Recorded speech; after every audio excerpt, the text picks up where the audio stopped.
Yan po. Ito pong nangyari dito sa aming bahay matapos ang bagyo. Talagang grabe pong salanta ng bagyo dito sa amin.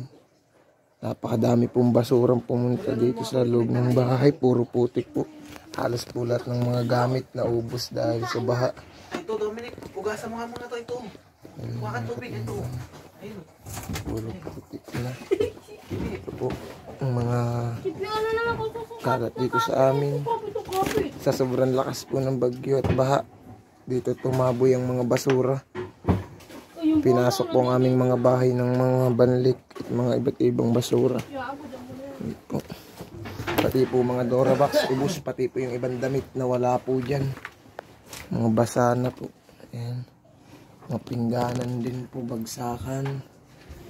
Ibang mga gamit namin.